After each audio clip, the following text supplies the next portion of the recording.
Alright guys, so moving on to the last portion of this episode of Matt Rants, long overdue. We're not talking about a specific story for this part, we're actually asking a question, and that question is Mortal Kombat 11 too gory for the Switch? Now the reason why I'm asking this is because RGT85 actually made a video about this, and in his video, he was doing a reaction video off of someone else's video. So this is a reaction video of a reaction video, arguably, and we're also throwing things back because we're doing a reaction video. That's something that hasn't been done in a while, sort of ish, really. At least with YouTube's own, because they don't allow you to do reaction videos anymore, sadly. Directly tied to the original video. Anyway, here's what matters: is it too gory to be on the Switch? Right, so we have to ask this question like we used to ask questions back in the day with Matt Rants. Wanted to bring this back. If you guys want to ask questions, you guys can totally do that over at our Patreon, patreon.com/GGProductions, and we'll answer those questions, not just on Matt Rants, but also on other shows that we do as well. So, is Mortal Kombat 11 too...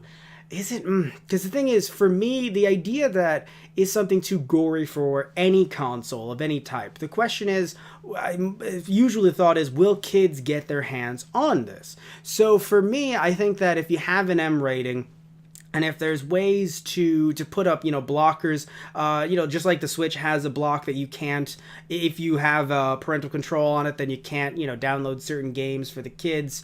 Or the kids rather can't download certain games themselves. So with those blocks in place, especially with an M rating, which clearly Mortal Kombat 11 is not going to have an E for everyone rating, with those in place, there are clearly ways that your kid can't walk into, let's say, like a GameStop, or can't walk into a a Target or something like that and be able to pick up this game. So when I look at it from that perspective, can kids get their hands on it? No, unless you aren't doing your due diligence, or if of course they go to a friend's house and their parents let them play it, of course they can get through that way. But in terms of a kid actually being able to pick this up on day one or day whenever the heck to get this, no, they aren't able to. So from that angle, no, this isn't too bloody or gory for the Switch. Now the question then is this too bloody or gory because it's a Nintendo console? Well, that's a little bit too hard to try to gauge, because Nintendo has had bloody games on their systems since day one, since the NES. I mean, they had Friday the 13th. Granted, not a lot of blood in that, of course.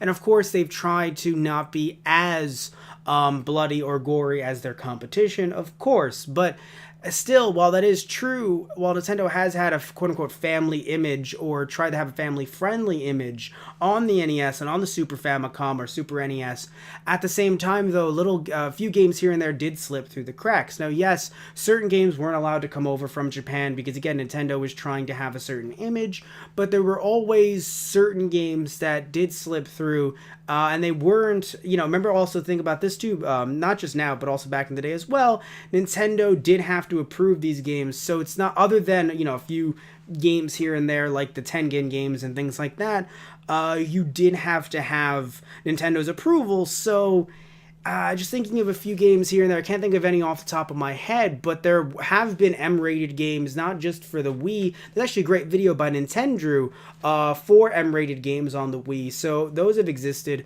We've had M-rated games on the GameCube. We've also had games on handhelds as well. Yes, you have your Sweet Homes that never made it over here. That that is the case, yes, but there are still a fair amount of games, be they horror games, be they fighting games, that have come over. I mean, yes, Mortal Kombat wasn't, didn't have blood back in the day, true, but still, though, that does not mean that there were no games like it in any way on any Nintendo consoles. So it's just one of those things where I can't really see that argument where it's too bloody for the Switch, especially when we look at, nowadays when you have gamers not only obviously getting older, of course, gamers of all types getting older, but gaming as a hobby in general is growing up in a way. So now, I mean, I should say that as if it wasn't grown up 10, 20 years ago, but it definitely is now as well.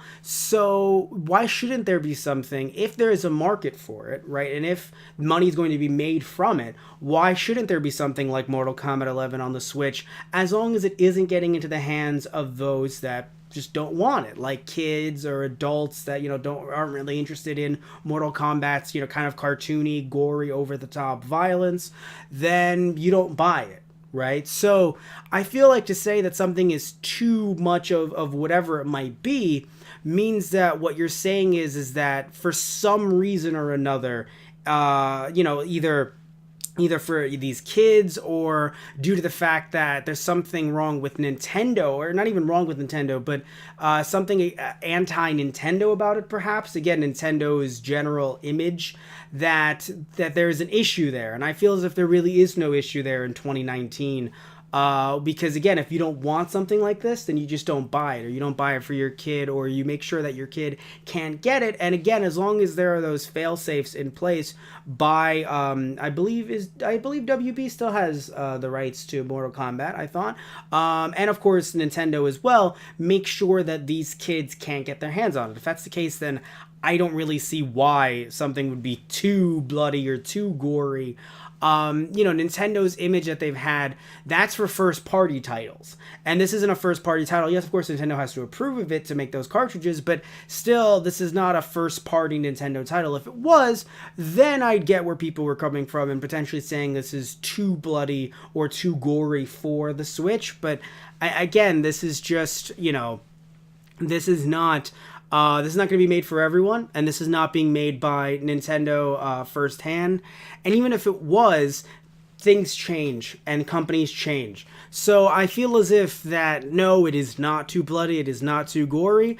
I do want to hear what you guys have to say down below, though. If you would like to add on to the conversation, please totally do, be it either in the chat on our Twitch or on our YouTube channel, Those Guys Play. Thank you all so much. We're ending this episode of Matt Rants, but don't worry, because another one will be coming up real soon, both on our Twitch and on our Those Guys Play YouTube channel. And tune in for a bunch of other cool stuff as well. I'm just getting over a cold. That's why there was such a huge gap between Matt Rants and a bunch of other stuff on our other channels as well. I think I've been cleansed of the cold, hopefully. But if not, then I will be dead. I will be dead in the morning. I'll be dead shortly. It's rough though, having this cold, because I've been bedridden for a while now. Same thing with Tristan Walter, who he and I, we do Keikaku Corner on our Twitch as well. It's rough, guys. It's rough, but yeah, hopefully the cold has passed. And yeah, so again, thank you all so much. Love you all. Take care, and tune in next time for another episode of Matt Rants. So, all right, guys, see ya, and let's stop this stream. All right.